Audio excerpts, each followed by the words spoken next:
जय हिंद दोस्तों। आज हम बात करेंगे dimensionless number in fluid mechanics की, जिसके में आता है रेनॉल्ड नंबर, फ्रूड नंबर। इसे हम फ्राउड नंबर भी कहते हैं, कुछ लोग फ्रूड नंबर कहते हैं। तो weber number, Mach number, Euler number. और यहाँ हमें रेनॉल्ड नंबर से पता लगेगा कि पानी किस कंडीशन में सीधी रेखा में चलता है। तो यहाँ हम बात करते हैं रेनॉल्ड नंबर की। तो ये इनर्शिया फोर्स और विस्कस फोर्स के रेशियो को हम रेनॉल्ड नंबर कहते हैं। अब बात यहाँ ध्यान रखने वाली ये है कि यहाँ पे जो ये रेनॉल्ड नंबर है वो विस्कस फोर्स से रिलेटेड है। जब जब भी रेनॉल्ड की बात होगी विस्कस फोर्स हमारा आएगा, विस्कोसिटी आएगी। विस्कस फोर्स मतलब मेनली विस्कस फोर्स होता है जिसका ये रेशियो लिया जाता है, और इनर्शिया फोर्स होता है। हर नंबर में इनर्शिया फोर्स है, और चाहे जो भी नंबर ले लो आप उसमें इनर्शिया फोर्स आपको मिलेगा। और जो विस्कस फोर्स है वो केवल और केवल रेनॉल्ड नंबर में है। तो रेनॉल्ड ने एक जो है एक्सपेरिमेंट किया था। उस एक्सपेरिमेंट में यहाँ से पानी बह रहा है, यहाँ से पानी बह रहा है पूरा, और उसके बीच में इसने एक यहाँ पे होल कर दिया। यहाँ से पानी ये बह रहा है और उसी स्पीड से पानी ये बह रहा है। इसकी डेंसिटी भी रो है, और यहाँ से जो पानी बह रहा है इसकी डेंसिटी भी रो है। स्पीड भी सेम है, और जो कहते हैं कि आपका डेंसिटी यानी कि घनत्व वो भी सेम है। बस फ़र्क इतना है, ये हमने जो यहाँ पे लिक्विड लिया है, जो पानी में रंग मिला दिया है, तो हमारा ये रंगीन कलर है। और यहाँ पे पानी पूरा इस पाइप में भरा हुआ है, और यहाँ से ये एक पार्टिकल इसका कनेक्ट है पार्ट, और इसमें एक छोटा सा होल कर दिया गया है जिससे यहाँ पे रंगीन पानी फ्लो हो रहा है। तो हमने देखा कि जब हम कैलकुलेशन करी और यहाँ पे स्पीड वगैरह थोड़ा कम रखा, तो हमने देखा कि सीधी लाइन में ये जो यहाँ टेढ़ा चल रहा है, यानी कि ये जो है ये सीधी लाइन में आ रहा है, तो इसको हमने लेमिनार फ्लो कह दिया। फिर थोड़ा सा हमने स्पीड वगैरह बढ़ाई, चेंजेस करी उसमें, तो हमने क्या देखा, हमने देखा कि यहाँ पे जो है ट्रांजिशनल फ्लो हो रहा है। ट्रांजिशनल फ्लो का मतलब कहीं कहीं सीधी रेखा भी मिलेगी, कहीं कहीं टेढ़ी मेढ़ी रेखा मिलेगी। यानी कि जो यहाँ से वो पतली सी धार बहेगी, इसके साथ ये भी लिक्विड नीचे बह रहा है, वो भी बह रहा है, तो यहाँ पे कहीं कहीं हमें जो है वो टेढ़ी मेढ़ी लाइनें देखने को मिलेंगी और सीधी लाइन देखने को मिलेगी, तो इसे कहेंगे ट्रांजिशनल फ्लो। और जो है एकदम टेढ़ी मेढ़ी लाइनें देखने को मिलेंगी, मतलब फ्लूइड पार्टिकल कभी इधर जा रहा है, कभी इधर, कभी इधर, कभी ऐसे ऐसे ट्रैवल कर करके तब पाइप में ट्रैवल कर रहा है, तो उसे कहेंगे टर्बुलेंट फ्लो। अब ध्यान रखने वाली बात यह है कि जहाँ भी टर्बुलेंट फ्लो होगा वहाँ जो है आपको ऊर्जा की हानि होगी, यानी एनर्जी लॉस होगा। अब जाहिर सी बात है कि आप सड़क पे जा रहे हो, कभी इधर जाओ कभी उधर जाओ, उसकी तुलना में एकदम सीधी रेखा में जाओ, तो आपको भी मालूम चलेगा कि हाँ भाई मैंने कितनी एनर्जी लॉस करी है, कहाँ एनर्जी लॉस करी है। अगर आप सीधी रेखा में बिल्कुल चलोगे तो आप टाइम भी बचा लोगे अपना और एनर्जी भी बचा लोगे। लेकिन ये टेढ़ी मेढ़ी रेखा में बहुत ज़्यादा एनर्जी लॉस होती है, तो इसे हमने टर्बुलेंट का नाम दे दिया। और गणना के थ्रू हमने देखा कि जो हमारा रेनॉल्ड नंबर है वो उसकी वैल्यू 2000 से कम होगी। मतलब जो यहाँ से एक्सपेरिमेंट हुआ था उसके थ्रू ये निष्कर्ष निकले थे कि रेनॉल्ड नंबर की वैल्यू 2000 से कम होंगी तो लेमिनार फ्लो होगा, मतलब सीधी रेखा में चलेगा, यानी इसके फ्लूइड पार्टिकल एक के पीछे एक चलेंगे, ड्रैग नहीं मारेंगे। और रेनॉल्ड नंबर जो है 2000 से 4000 के बीच में होगा तो हमारा ट्रांजिशनल फ्लो होगा। और रेनॉल्ड नंबर की वैल्यू जब हमारी 4000 से ज़्यादा आ रही थी तो उसे हमने टर्बुलेंट का नाम दे दिया, नहीं बहुत ज़्यादा लाइन जो थी वो उसमें विक्षेप उत्पन्न हो रहा था। तो यहाँ पे हमने एग्जाम्पल देख लिया है कि लेमिनार फ्लो और टर्बुलेंट फ्लो का बिल्कुल सिंपल आपने देख ही लिया। यहाँ से जो ये पानी भी फ्लो हो रहा है ये भी एक लेमिनार फ्लो है, भले ही आपको कर्व दिख रहा हो, ये भी लेमिनार फ्लो है, क्योंकि इसका हम एक सेक्शन अगर छोटा सा निकालेंगे, हम मान लीजिए हमने यहाँ पे ये छोटा सा एक सेक्शन ले लिया ये, तो इस छोटे में सेक्शन के लिए जितना भी पानी गुजरेगा या जितना भी फ्लूइड पार्टिकल होंगे वो जो है बिल्कुल सीधी रेखा में होके गुजर रहे होंगे। या फिर एक काम कर लीजिए, यहाँ पे अभी जो चलेगी वीडियो, हाँ, तो यहाँ पे एक छोटा सा पार्टिकल ले लीजिए कोई से भी, तो इस कंडीशन में हमें पता लगेगा कि फ्लूइड जो है वो अपना ही आगे वाले का पाथ फॉलो कर रहा है। फिर हम टर्बुलेंट की बात करते हैं। यहाँ पे ये देख रहे होंगे आप, ये कैसे ये इसका फ्लो हो रहा है, कभी आगे कभी पीछे। ऊपर जो है विस्कोसिटी थोड़ी कम होगी, यानी ऊपर वेलोसिटी ज़्यादा होगी, नीचे जितना आओगे उतना ही सरफेस से रगड़ खाएगा फ्लूइड, तो टर्बुलेंट पैदा होगा ही। जैसे कि यहाँ पे देख रहे हो कि ऊपर के हिसाब से नीचे ज़्यादा टर्बुलेंट है, तो इसे टर्बुलेंट फ्लो कह देंगे। आगे ये रेनॉल्ड नंबर की डेरिवेशन है, इसमें हमने Fi/Fv ले लिया है, विस्कस फोर्स नीचे और इनर्शिया फोर्स जो होता है हमारा ऊपर होता है। तो यहाँ पे कुछ कैलकुलेशन करके हमारा रेनॉल्ड नंबर की वैल्यू आ रही थी density into length into velocity upon mu, coefficient of viscosity. Mu होता है कोफिशिएंट ऑफ विस्कोसिटी। तो हमने क्या करा है कि अगर हमें तो जनरली पाइप में फ़्लो करवाना होता है पानी को, तो अगर यदि हमें पाइप में फ़्लो करवाना है तो जो लेंथ है उसको हम डायमीटर से रिप्लेस कर देंगे। किसके डायमीटर से? पाइप के डायमीटर से, जिसमें से हमारा फ्लूइड फ्लो हो रहा है। तो हमारा रेनॉल्ड नंबर आ गया rho D we upon mu. इसका कोई डायमेंशन नहीं होता है, ऊपर भी अगर आप इसकी वैल्यू निकालोगे तो सेम आएगी नीचे वाले के।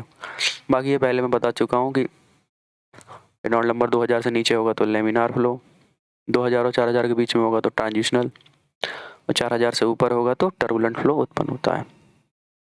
अब बात करते हैं यूलर नंबर की। अब बात यह है कि जो हमारा रेनॉल्ड नंबर था उसमें स्क्वायर रूट नहीं था। अब जितने भी नंबर आएंगे उसमें स्क्वायर रूट आएगा, तो इस बात का भी ध्यान रखना है। मतलब जो पूरी हम रेशियो लेते थे वहाँ पे स्क्वायर रूट नहीं था, यहाँ पे स्क्वायर रूट हमने लगा दिया। ये वैज्ञानिकों ने अपना रिसर्च वगैरह करके तब ये निकाला है। तो ये होता है square root ratio of inertia force और प्रेशर फोर्स। मैंने कहा था इनर्शिया सब में रहेगा, लेकिन जो नीचे जो आता है वो चेंज हो जाएगा। तो अब हमें ये इस बात का ध्यान रखना है कि रेनॉल्ड नंबर के अलावा जितनी भी मतलब जो भी यहाँ पे नंबर मैं बताऊंगा उसमें अंडर रूट आएगा और इनर्शिया फोर्स सब में होगा। अब यहाँ पे अब ये देखना है कि यूलर्स नंबर में प्रेशर फोर्स सुप्रीमरी होता है। जैसे कि हमारा रेनॉल्ड नंबर में विस्कस फोर्स था सुप्रीमरी, तो यहाँ प्रेशर फोर्स सुप्रीमरी है, तो हम यहाँ पे यूलर नंबर का रिलेशन देखते हैं। यूलर नंबर होता है under root inertia force upon pressure force. तो ये हो गया E बराबर, इसे EU भी कह देते हैं या E भी कह देते हैं, जैसे आपकी मर्जी, जो ले लीजिएगा, under root FI upon FP। अब यहाँ पे जो है FI की वैल्यू हम देखते हैं कैसे हमने यहाँ निकाली है। तो FI का मतलब इनर्शिया फोर्स MA। अब यहाँ पे मास बराबर हमने लिख दिया रो इंटू वी, क्योंकि रो होता है मास अपॉन वॉल्यूम, तो हमने यहाँ से मास बराबर रो इंटू वी लिख दिया। और यहाँ पे जो हमारा एक्सेलरेशन था यानी त्वरण था, त्वरण को हमने यहाँ पे लिख दिया v into velocity upon time. मतलब त्वरण तो प्रारंभिक और अंतिम का अंतर होता है, लेकिन वो माइनस करके हमने यहाँ लिख दिया v अपॉन टी।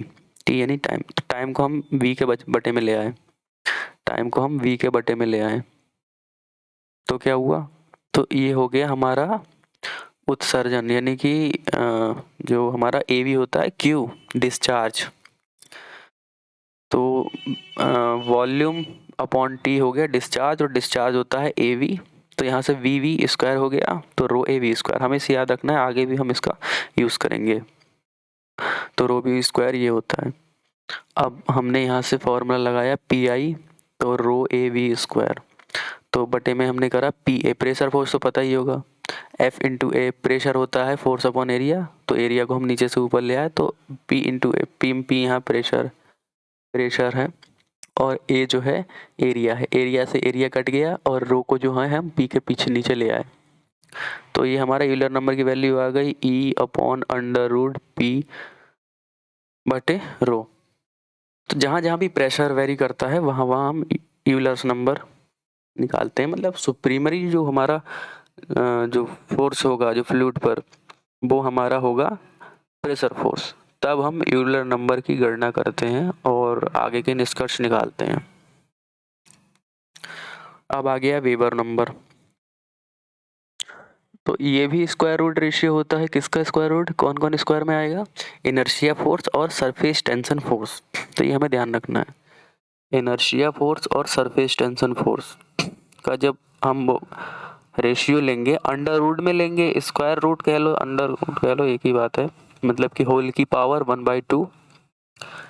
तो यहाँ पे हमने सेम पिछले जैसा रो ए वी स्क्वायर लिख दिया, और जो हमारा फोर्स होता है एफ एस, वो होता है ये सिग्मा इंटू एल है। सिग्मा है यहाँ पे हमारा सरफेस टेंशन, और एल, तो यहाँ हमने वैल्यू रख दी हमने, जैसे कि ए जो होता है वो ए की अगर हम डायमेंशन निकाले, ए यानी एरिया, यानी कि लंबाई इंटू चौड़ाई, यानी दोनों लेंथ होता है, तो हमने एल इंटू एल लिख दिया और इंटू वी स्क्वायर लिख दिया। तो एक एल से एक एल कट गया। अब वी तो स्क्वायर है तो अंडर रूट हट जाएगा, v upon under root sigma upon rho. तो ये हमारा आ गया वेबर नंबर। जहाँ जहाँ भी सरफेस टेंशन आता है, मतलब जहाँ जहाँ भी फ्लूइड फ्लो हो रहा है या फिर ठहरा हुआ है, तो वहाँ पे सरफेस टेंशन की जब बात आती है तो हम वेबर नंबर की जो है गणना करते हैं। ठीक, नेक्स्ट देखते हैं। नेक्स्ट है हमारा फ्रूड नंबर या फ्राउड नंबर, आप कह सकते हो। ये भी स्क्वायर रूट रेशियो होता है इनर्शिया फोर्स और ग्रेविटेशनल फोर्स का। तो एक ट्रिक छोटी सी है, मैं बताना चाहूँगा। फ्रूट और फ्रूट सिमिलर साइन हो, मतलब सिमिलर साउंड हो रहा है, तो हम यहाँ से ये कह सकते हैं कि फ्रूट होता है जो फल, वो ऊपर से नीचे गिरता है, जाहिर सी बात है ग्रेविटी के कारण। तो हमने यहाँ से एक ट्रिक निकाली कि फ्रूट ऊपर से नीचे गिरेगा तो ग्रेविटी के कारण गिरेगा। तो जब भी फ्रूट नंबर की बात आएगी तो वहाँ पे ग्रेविटेशनल फोर्स की बात हम करेंगे, यानी कि यहाँ पे सुप्रीमरी फोर्स हमारा ग्रेविटेशनल फोर्स है। तो यहाँ पे एफ एन बराबर अंडर रूट, यहाँ भी स्क्वायर रूट आएगा, यहाँ भी स्क्वायर रूट आएगा, और F i upon F G लिखेंगे यहाँ पे। एफ जी क्या है? एफ जी है हमारा ग्रेविटेशनल फोर्स है, यानी कि एम जी है। एम जी है, यहाँ सफिक्स में लगा है, लेकिन यहाँ एम की गुणा एम से हो रही है, जी से हो रही है, सॉरी, एम की गुणा जी से हो रही है, यहाँ एफ के सफिक्स में जी लगा हुआ है। तो ये एम जी हो गया। तो एम क्या है? एम को हमने फिर लिख दिया रो इंटू वी, और यहाँ पे हो गया जी, यानी गुरुत्वाकर्षण के थ्रू जो हमारा त्वरण उत्पन्न होगा, और हिंदी में कहें तो यहाँ वो जी है, यानी ग्रेविटी के कारण जो एक्सेलरेशन होता है उसे हम स्मॉल जी कहते हैं, गुरुत्वीय त्वरण कहते हैं इसे, ग्रेविटेशनल एक्सेलरेशन। तो हमने क्या करा, यहाँ पे वॉल्यूम की जगह, वॉल्यूम होता है आधार गुणा ऊंचाई गुणा चौड़ाई, तो हमने एक से एक सरफेस के लिए ले लिया और गुणा एल ले लिया। ठीक, तो इसकी वैल्यू हमने लगा दी यहाँ पे नीचे।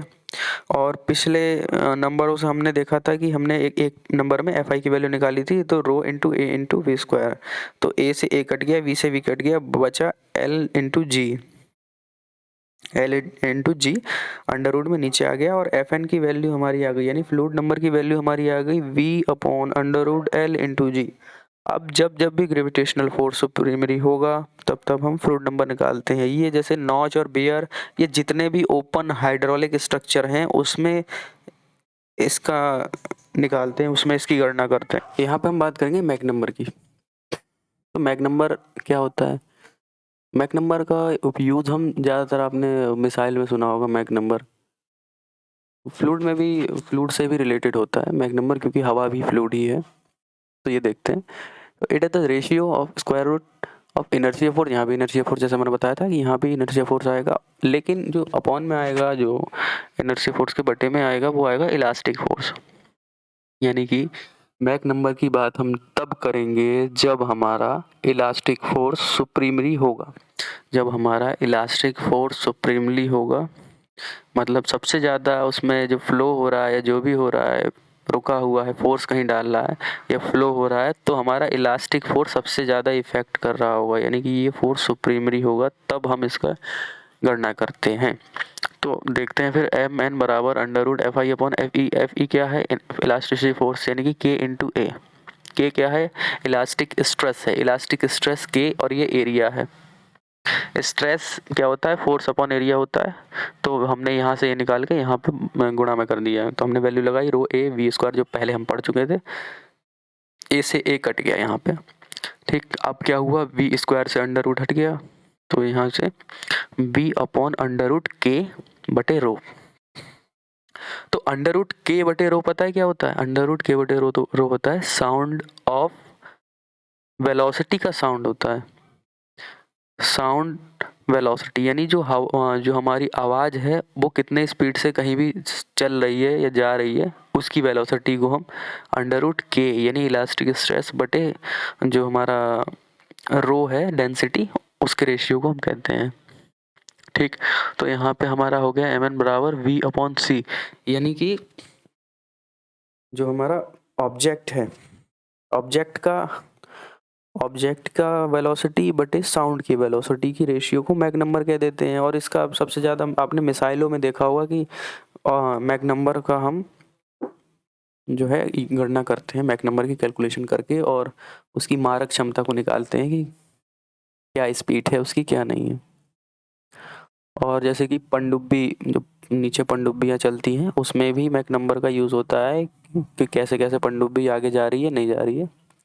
और भी गणनाएं होती हैं फोर्स से रिलेटेड जो की जाती हैं। तो हम यहाँ पे नेक्स्ट में देखते हैं कि मैक नंबर जो है वो कितना होगा तो कौन सा फ्लो कहलाएगा। तो यहाँ पे जो है मैक नंबर अगर 1 से कम होगा तो सबसोनिक हो जाएगा, 1 से कम होगा तब सबसोनिक होगा, इसे याद करना, ये पूछता है क्वेश्चन। और 1 से कम होगा तो हमारा सबसोनिक होगा, 1 से ज़्यादा होगा तो सुपरसोनिक होगा, 1 के बराबर होगा तो सोनिक या ट्रांसोनिक होगा, और 1 से बहुत ज़्यादा होगा तो हाइपरसोनिक हो जाएगा। फिर से एक बार देख ले रहे हैं, 1 से कम होगा मतलब यहाँ 1 बड़ा है मैक नंबर से तो सबसोनिक है, 1 से बड़ा हो जाएगा तो सुपरसोनिक हो जाएगा, और जो है 1 के बराबर हो जाएगा तो ट्रांसोनिक या सोनिक फ्लो कहेंगे।